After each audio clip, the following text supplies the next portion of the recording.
बंधुवर जय माता दी। आपका अपने चैनल आचार्य ऋषि शर्मा पर हार्दिक स्वागत है। हर एक रोचक विषय लेकर आज आपके साथ उपस्थित हैं। और ये विषय बहुत ही गंभीर भी है, क्योंकि हम अपने जीवन में अनेक प्रकार की भक्ति भाव से भगवान को प्रसन्न करने के लिए प्रार्थना करते हैं, पूजा करते हैं, उनको भोग लगाते हैं, आरती षोडशोपचार पंचोपचार उनका पूजन करते हैं। इस प्रकार से भक्ति भाव से हम अपने इष्ट को, अपने जो है ईश्वर को, अपने जो है देवी देवता को प्रसन्न करने का प्रयास करते हैं।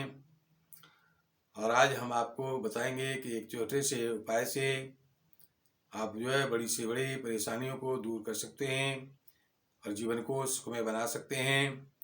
क्योंकि आज के जो है भाग दौड़ के समय में प्राणी के पास, मनुष्य मात्र के पास समय का अभाव होता जा रहा है और समय की कमी के कारण बहुत लंबे समय तक पूजा पाठ करना उससे मुश्किल होता है, कुछ जो है मुमकिन नहीं होता है, तो संभव नहीं होता है। इसलिए अब छोटी सी पूजा करके आप अपने भगवान को प्रसन्न करते हैं और अपने लिए मनोवांछित फल प्राप्त कर सकते हैं। और इस विषय में आप बात करेंगे आज एक चालीसा का पाठ करने से आप अपने लिए शुभकामनाएं, अपने लिए शुभ आशीर्वाद, अपने लिए सुख सौभाग्य का वरदान आप अपने चालीसा करके अपने उस ईश्वर से प्राप्त कर सकते हैं जिसके लिए आपने चालीसा किया है। तो इस प्रकार से भक्त के द्वारा अपने भगवान, अपने इष्ट को प्रसन्न करने के लिए तथा अपने समस्याओं की, अपने जीवन की समस्याओं के निवारण के लिए, अपने दुखों को दूर करने के लिए सरल भाषा में प्रार्थना जो की गई है, की जाती है, की जा रही है, उसको हम चालीसा कहते हैं। और इस चालीसा में 40 लाइनें होती हैं, इसलिए इसका नाम चालीसा होता है। वरना ये भगवान से की जाने वाली सरल भाषा में बहुत प्रार्थना ही है। इस प्रार्थना को चालीसा इसीलिए कहते हैं क्योंकि इसके अंदर 40 लाइनें होती हैं। तो चालीसा हर देवी देवता के लिए उनके नाम के साथ अलग अलग होते हैं। सरल भाषा में लिखे होने के कारण आप इसको आसानी से पढ़ा जा सकता है। क्योंकि किसी भी प्रकार के आप मंत्र का, किसी प्रकार के आप अनुष्ठान का प्रयोग करते हैं तो उसके लिए बहुत समय और बहुत सावधानी लगा रखनी होती है और बहुत व्यवस्था करनी होती है। और मंत्र में किसी प्रकार से बोलने में अगर जरा भी त्रुटि होती है किसी मात्रा या बिंदु की, तो उससे वो फलदायी नहीं होता है, उसका फल प्राप्त होना मुश्किल होता है। तो इस प्रकार से बात करते हैं। चालीसा में अलग अलग लाइनें होती हैं और उन अलग लाइनों का, सभी लाइनों का अपना अपना एक महत्व होता है। हर लाइन जो महत्वपूर्ण होती है और इसकी हर लाइन का विशेष समस्याओं में विशेष प्रयोग भी किया जाता है, किया जा सकता है। तुलसीदास जी के द्वारा लिखी हुई हनुमान चालीसा सबसे जो है शक्तिशाली, सबसे जो है फलदायी है। और जो हनुमान जी से की गई प्रार्थना वैसे भी हर किसी प्राणी के लिए सबसे ज़्यादा शुभदायक है, फलदायक है। क्योंकि विश्वास के साथ में अगर हनुमान जी से प्रार्थना की जाए तो आज भी वो इस समय प्रार्थना को सुनते हैं और दूर करते हैं। क्योंकि माँ जानकी के द्वारा उनको अजर अमर होने का वरदान प्राप्त है और 8 सिद्धि नवनिधि के वर देने का भी उनको जो है अधिकार माँ जानकी ने, माँ सीता जी ने, माँ जगत जननी ने उनको दिया हुआ है। तो इस प्रकार से वो भगवान के भक्त हैं और जहाँ पर भगवान का कीर्तन, भगवान की कथा या भगवान की रामायण का पाठ किया जा रहा हो वहाँ पर वो अवश्य ही अब जो है सूक्ष्म रूप से विराजमान रहते हैं, होते हैं। और आज भी वो अजर अमर होने के कारण यहाँ पर जो है धरती पर स्थित हैं। इस प्रकार से माँ देवी की प्रार्थना या हनुमान जी की प्रार्थना आज के समय में सबसे सर्वाधिक जो है फलदायक हो रही है। तो बंधुवर बात करते हैं कि जिस देवी देवता की चालीसा का पाठ आप करना चाहते हैं उसका थोड़ा सा नियम अवश्य कर लें। नियम ये है कि जिस देवी देवता का चालीसा का पाठ करना हो, आप उनके चित्र के सामने या उनकी जो है एक जो है फोटो या चित्र कहते हैं, उसके सामने बैठेंगे। मूर्ति का विशेष ध्यान रखें। अगर मूर्ति के सामने बैठना है तो आप किसी मंदिर में जाकर बैठेंगे, क्योंकि जो है अपने घर पर मूर्ति रखना, उसकी स्थापना करना शुभ फलदायी नहीं होता है। मूर्ति हो तो बहुत छोटी, जो केवल अपनी 6 अंगुल के बराबर हो, इससे ऊंची मूर्ति रखना शुभदायक नहीं होता है। इसलिए आप जो है उनके चित्र ही रखें तो ज़्यादा अच्छा है, और उनके सामने बैठ करके आप उनकी जो है पंचोपचार पूजा करें, आह्वान स्थापन, धूप दीप नैवेद्य अर्पण करें। जिस देवी देवता के हिसाब से उनको नैवेद्य अर्पण करें, भोग लगाएं। और एक जो है जल का पात्र जो खुला हुआ है, जो जल का पात्र सामने रखकर बैठें। इस प्रकार से भरा हुआ जल का पात्र रख करके आपको कम से कम एक बार पूरा ध्यान पूर्वक जो है लय पूर्वक, और उन जैसे किसी को सुनाते हुए बोला जाता है उस तरह सुनाते हुए बोलेंगे। बहुत न ज़्यादा तेज बोलेंगे, न ज़्यादा मध्यम धीमे बोलेंगे, बहुत ऊंची आवाज़ में नहीं बोलेंगे और बहुत जो है कम आवाज़ में नहीं बोलेंगे। तो इस प्रकार से मध्यम प्रकार से उसकी जो है गति रखते हुए, मध्यम प्रकार की आवाज़ रखते हुए आप जो है बड़े ध्यान से भक्ति भाव के साथ में अगर आप चालीसा का पाठ करते हैं तो निश्चय ही भगवान जिनके लिए किया जा रहा है वो आपके प्रभु, आपके इष्ट, आपके देवी देवता प्रसन्न होकर आपको अवश्य ही जो है सुख संपत्ति का, सुख वैभव का वरदान प्राप्त देंगे, आशीर्वाद देंगे। अब बात करते हैं कि उस चालीसा को करने के बाद में सामने रखे हुए पात्र में जो जल है उस जल को आप प्रसाद रूप में ग्रहण करें। अगर घर के सभी सदस्य उस चालीसा में शामिल हों या जो है जिसके नाम से जिसकी राशि के अनुसार चालीसा है वो अपना व्यक्ति स्वयं करें। तो इस प्रकार से हनुमान चालीसा एक चालीसा ऐसा है जिसको सभी प्राणी, सभी जो है परिवार के सदस्य एक साथ करते हैं तो बहुत ज़्यादा शुभदायक परिणाम प्राप्त होते हैं।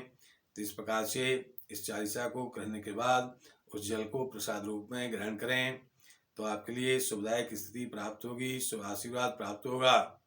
और प्रयास करें कि चालीसा का समय रोजाना करने का एक ही हो, एक समय निश्चित सुबह शाम करना चाहिए। दोनों समय करें तो बहुत ही शुभदायक है, वरना एक समय ही करें और एक समय करना है तो उसका समय रोजाना एक जो है लगभग उसी समय के आसपास करें तो ये बहुत ही शुभदायक होगा। अगर कोई विशेष स्थिति में कहीं आप यात्रा कर रहे हैं या आपका जो है समय स्वास्थ्य ठीक नहीं है तो आप जो है अपने पलंग पर बैठे हुए भी ये चालीसा कर सकते हैं, और यात्रा में अपने जो है वहाँ पर वाहन में बैठे हुए भी वो कर सकते हैं। इस प्रकार से करके आप अपना शुभ लाभ प्राप्त करेंगे, सुख वैभव प्राप्त करेंगे, सुख सौभाग्य प्राप्त करेंगे। अब बात करते हैं कि चालीसा जो है अगर राशिवार किसको क्या करना है तो इसका जो है वर्णन आपको बताते हैं। मेष राशि वालों के लिए हनुमान चालीसा करना बहुत ही शुभदायक होगा, जीवन को सुखमय बनाएगा और आपकी जो है मनोकामनाएं पूरी होंगी। वृषभ राशि वालों के लिए शिव चालीसा का पाठ करना बहुत ही शुभदायक होगा। भगवान शिव के सामने, शिव के जो है शिव परिवार के सामने या शिव की तस्वीर या चित्र के सामने बैठ करके आप ही चालीसा करेंगे और भगवान शिव की पूजा पाठ जितनी हो सके उतनी करें। साथ में जो भगवान की शिवलिंग का अभिषेक करें। तो इस प्रकार से आप करके शिव चालीसा का पाठ करते हैं तो आपके लिए बहुत ही भावपूर्ण होकर के विश्वास के साथ में करेंगे तो आपको विश्वासम फलदायकम ये ऐसा शास्त्र में कहा गया है। तो विश्वास के साथ शिव चालीसा करेंगे वृषभ राशि वाले निश्चय ही शुभ फलों की प्राप्ति करेंगे। मिथुन राशि वालों के लिए शुभदायक चालीसा सरस्वती चालीसा है।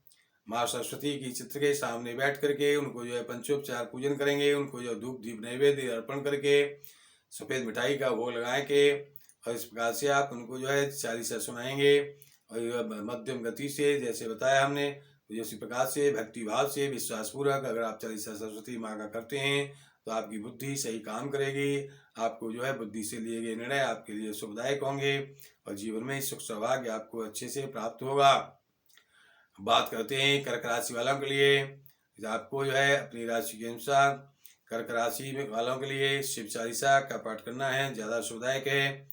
ऐसे शिव भगवान के सामने बैठ करके आप जो है शिवलिंग को अभिषेक करके या जो है वहाँ पर अपने घर पर चित्र के सामने बैठ करके भगवान के जो है चित्र के सामने बैठकर भोलेनाथ के परिवार के या अकेले के आप इस प्रकार से उनको जो है पंचोपचार पूजन करेंगे। पूजन करके धूप दीप नैवेद्य अर्पण करके उनको आप चालीसा सुनाएंगे और इस प्रकार से जो है आपको सुखदायक फल प्राप्त होगा, इससे सुखदायक स्थिति प्राप्त होगी। बात करते हैं सिंह राशि वालों के लिए दुर्गा चालीसा का पाठ करना बहुत ही जो है अच्छा सुखदायक होगा। माँ जननी के सामने चित्र के सामने बैठकर आप जो है पूजा इस तरह से पूजा पाठ उनकी करके धूप दीप का नैवेद्य का भोग लगा करके और उनको जो है चालीसा सुनाएंगे और बाद में जो है उनकी आरती करेंगे। और इस प्रकार से अब बात करते हैं कन्या राशि वालों के लिए आपको गायत्री चालीसा का पाठ करना बहुत ही शुभदायक होगा। माँ गायत्री की तस्वीर के सामने या सूर्य भगवान के सामने बैठकर खड़े होकर आप जो है इस गायत्री चालीसा का नियमानुसार पाठ करेंगे, उनको धूप दीप नैवेद्य अर्पण करेंगे और इसको गायत्री चालीसा उनको धीरे सुनाएंगे और अच्छी आवाज़ में भाग्य और विश्वास के साथ में और भक्ति भाव के साथ में गायत्री चालीसा करें। आपको हर प्रकार की मनोकामनाएं आपकी पूरी होंगी, शुभदायक स्थिति जीवन में प्राप्त होगी, सुख सौभाग्य मिलेगा। तुला राशि वालों के लिए शिव चालीसा का पाठ करना शुभदायक होगा। जैसे प्रकार से आप अपने शिव चालीसा को शिव भगवान को प्रणाम करते हुए उनको प्रसन्न करने के भाव से भक्ति भाव से आप शिव चालीसा सुनाएं तो आपके लिए अच्छा होगा। जीवन में सब प्रकार की सुख संपत्ति प्राप्त होगी। वृश्चिक राशि वालों के लिए हनुमान चालीसा का पाठ करना शुभदायक होगा। धनु राशि वालों के लिए दुर्गा चालीसा का पाठ करना विशेष शुभदायक होगा और मकर राशि वालों के लिए शनि चालीसा का पाठ करना शुभदायक होगा और कुंभ राशि वालों के लिए माँ सरस्वती के चालीसा का पाठ करना बहुत ही शुभदायक होगा। और ये उपयुक्त ऊपर बताए हुए तरीके से जो उसी तरह से चालीसा करेंगे। और मीन राशि वालों के लिए गायत्री मैया के सामने माँ गायत्री की तस्वीर के सामने बैठ करके या गायत्री मंदिर में गायत्री माँ के सामने बैठ करके आप जो है चालीसा का पाठ करेंगे तो आपके लिए बहुत ही शुभदायक होगा। इस प्रकार से चालीसा का पाठ करना भक्ति भाव से करने से निश्चय ही सुखों की प्राप्ति होगी। सुख जो है सुख सौभाग्य का वरदान उस देव से प्राप्त होगा जिस देवी देवता के लिए आप प्राप्त है चालीसा कर रहे हैं। अब बात करते हैं कि चालीसा जो है अपनी राशि के अनुसार करते हुए सभी प्राणी सभी जो है भाई बंधुवर अगर किसी तरह से हनुमान चालीसा का पाठ करते हैं तो आपके लिए बहुत ही शुभदायक होगा। हनुमान चालीसा का पाठ दिन में एक बार अवश्य करें या दोनों समय करें तो बहुत ही अच्छा होगा। साथ में अपना जो राशि के अनुसार जो चालीसा है उसको भी कर लें। हनुमान चालीसा के करने से आज के समय में आपकी जो है प्राणों की रक्षा होगी। हम चालीसा करके घर से निकलते हैं आपकी जो है दुर्घटना से रक्षा होगी और आज आपके जो है किसी प्रकार की कोई ऑपरेशन की स्थिति बनती है बनने वाली है तो उसमें आपको राहत मिलेगी और इस प्रकार से आपको जो है सेहत ठीक रहेगी। और आपकी जो है हनुमान चालीसा का पाठ करने से आपको आने वाली विपत्तियों से आपकी रक्षा होगी। हनुमान चालीसा का पाठ करने से आपको जो है हर प्रकार की कामनाएं आपकी पूरी होंगी। तो इस प्रकार से हनुमान चालीसा का पाठ करना विशेष शुभदायक है इस समय में कलयुग के समय में। और इस प्रकार से उनके कर से आप अपने जीवन को सुखमय बना सकते हैं। इस प्रकार हमारे प्रोग्राम को ध्यानपूर्वक सुने समझें तदनुसार अपनी कार्ययोजना बनाकर चलें। आपका समय बहुत ही शुभदायक होगा। हमारे प्रोग्राम को सबसे पहले पाने के लिए हमारे चैनल आचार्य DC शर्मा को सब्सक्राइब करें, लाइक करें, शेयर करें और शेयर करके पुण्य करें। किसी प्रकार की ज्योतिषीय समस्या के समाधान के लिए हमारा फ़ोन नंबर 8630379775 और दूसरा नंबर 9368559780 नोट करें।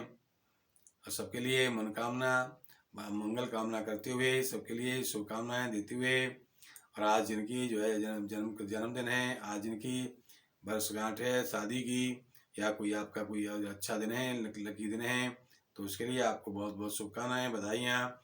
देते हैं वाणी को विराम लेते हैं। भगवान श्री राम, जय श्री राम, जय माता दी।